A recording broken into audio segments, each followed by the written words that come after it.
उत्तर प्रदेश की योगी सरकार ने जनसंख्या नियंत्रण को लेकर ड्राफ्ट तैयार किया है, जिसका अयोध्या के संत व बाबरी मस्जिद के पक्षपात रहे इकबाल अंसारी ने स्वागत किया है।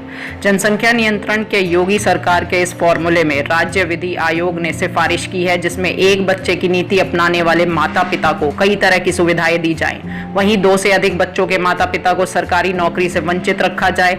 इतना ही नहीं, उन्हें स्थानीय निकाय चुनाव से लड़ने से रोकने समेत कई तरह के प्रतिबंध लगाने की सिफारिश प्रस्ताव में की गई है।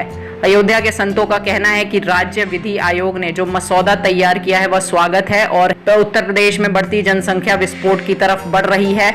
इसको कंट्रोल करने की सरकार की जो रूपरेखा तैयार हुई है स्वागत योग्य है। प्रदेश राज्य विधि सेवा आयोग द्वारा जनसंख्या नियंत्रण विधि ड्राफ्ट जो तैयार किया जा रहा है ये स्वागत योग्य है। इस ड्राफ्ट में एक जो देश उत्तर प्रदेश की बढ़ती हुई जनसंख्या जिस प्रकार से विस्फोटक रूप ले रहा है, इसको कंट्रोल करने की सरकार ने जो रूपरेखा तैयार किया है यह स्वागत योग्य है। उसमें चुनाव में भी 2 बच्चे से अधिक वाले चुनाव नहीं लड़ सकेंगे।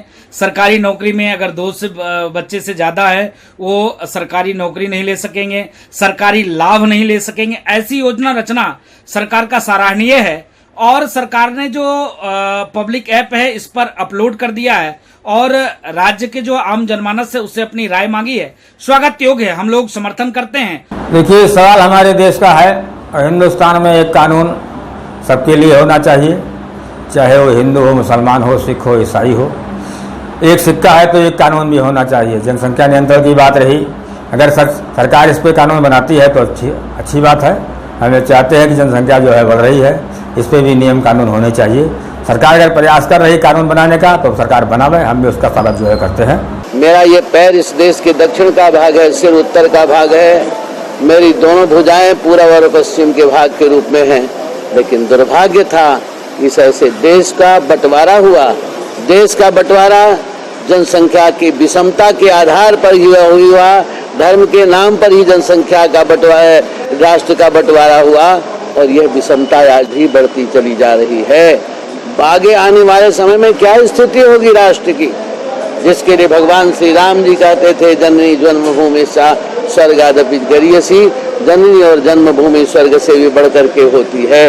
लेकिन आज उस महाभारत के ऊपर, महाभारती के ऊपर संकट के बादल मंडरा रहे हैं चारों तरफ से। ये वोट के जो भेड़िए हैं ये राष्ट्र की रक्षा किसी प्रकार से कर नहीं सकते हैं। राष्ट्र की रक्षा का तो अब केवल एक ही उपाय रह गया है, वो जनसंख्या का। अयोध्या से अमित कुमार की रिपोर्ट, RBM न्यूज इंडिया।